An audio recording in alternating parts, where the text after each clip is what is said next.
Bonjour à tous, j'espère que vous allez bien. Donc, dans cette nouvelle capsule, nous allons parler des fibres. Je vais vous donner 6 bonnes raisons d'en consommer, parce que aujourd'hui, on n'en consomme pas du tout suffisamment dans nos repas et quotidiennement, on va le voir dans cette capsule bien en dessous euh, de la consommation qu'on devrait avoir. Alors, je vais vous expliquer leur importance. Avant tout, je vais me présenter pour ceux qui ne me connaissent pas. Donc, je suis Grégory Richard. Je suis expert en approche comportementale de la nutrition. Vous pouvez me retrouver sur mon site internet www.gregory-richard.com. Je suis aussi, alors, j'exerce des consultations en cabinet, mais aussi en visioconférence, donc à distance, en France et à l'étranger. Je suis aussi le créateur de la gamme Bien-être Nutrinium, qui est une gamme de compléments alimentaires et aussi de cosmétiques bio, vegan. Voilà. Vous pouvez retrouver ces différents produits sur mon site internet nutrinium.fr. Donc, vous pouvez me retrouver sur Facebook, hein, à Grégory Richard, et vous pouvez aussi voir toutes les vidéos que j'ai faites, et il y en a un certain nombre qui vont arriver derrière, sur ma chaîne YouTube. Je vous invite à vous inscrire, et surtout n'hésitez pas à liker les vidéos lorsque vous les voyez. C'est toujours agréable de voir des likes sur les différentes présentations, ce qui me permet de voir un petit peu si ça vous intéresse ou non. Donc nous allons commencer. Alors, tout d'abord, qu'est-ce qu'une fibre? Qu'est-ce que sont les fibres? C'est important de comprendre. Alors, on sait, on entend à droite à gauche que consommer des fibres, c'est important, mais pourquoi? Et qu'est-ce que les fibres? Hein, à partir du moment où on comprend déjà qu'est-ce que sont les fibres et ce que ça nous apporte, ça nous permet de mieux mettre en place certaines choses. Alors les fibres sont des glucides, ça fait partie des 3 macronutriments, pardon, qui composent notre alimentation, avec la protéine, enfin les protéines et les lipides. Elles ne peuvent pas être digérées et absorbées par l'organisme. Ça, c'est un point qu'on va voir tout à l'heure. On va comprendre que c'est plutôt bénéfique. Les fibres ont de multiples bénéfices, bon, pour notre santé digestive, mais aussi dans la santé globale. Donc, je vais vous expliquer ces 6. Alors, premier point, elles amplifient la satiété. Alors, alors comment ça se produit? En fait, quand l'estomac se distend, c'est à partir de là où, à ce moment-là, où on estime qu'on n'a plus faim. La fibre va permettre de gonfler dans l'estomac. C'est-à-dire que si vous prenez par exemple une graine de chia et vous la plongez dans le liquide, vous verrez que cette graine va gonfler, parce que la graine de chia est très riche en fibres. Donc lorsque vous consommez des fibres dans l'alimentation, ça va avoir le même principe et du coup ça va permettre d'augmenter la satiété puisque ça va gonfler dans l'estomac. Donc deuxième point, ça allonge la durée des repas en obligeant la mastication.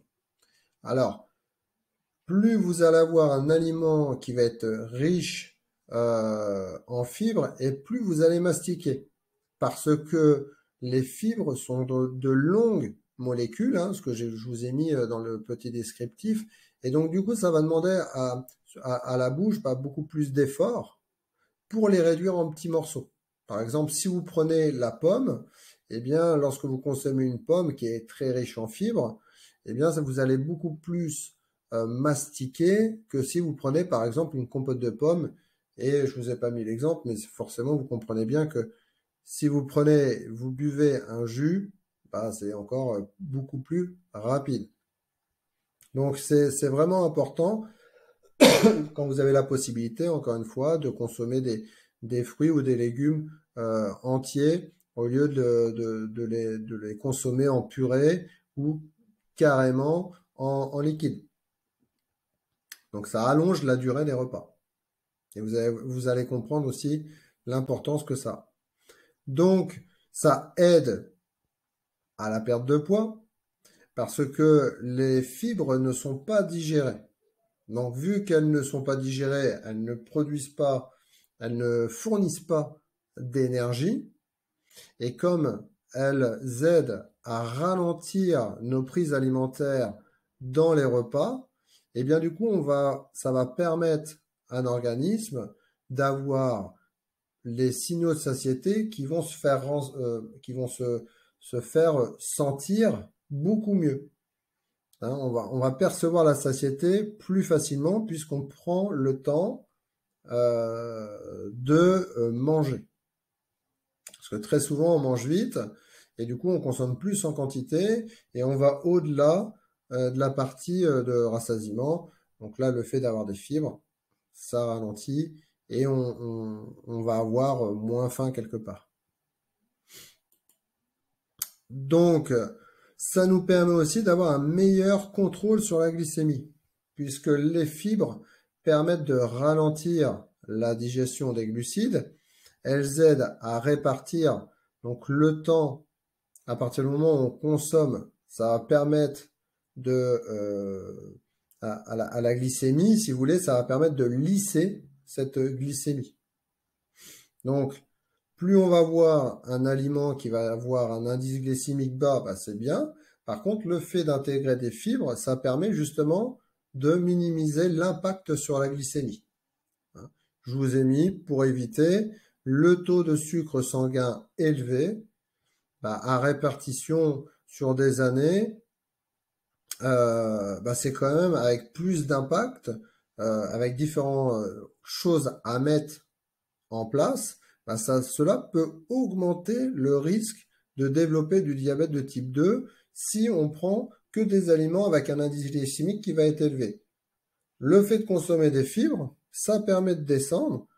Donc, ça veut dire que les personnes, entre autres, qui ont un diabète de type 2, le fait de consommer des fibres en plus grande quantité, si on n'en consomme pas assez, ça permet de modérer justement le diabète.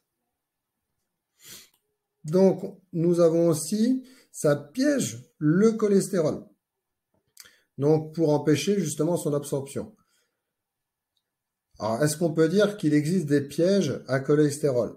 Oui et non. Hein, donc, ça va aider. Pourquoi? Parce que les fibres solubles absorbent l'eau.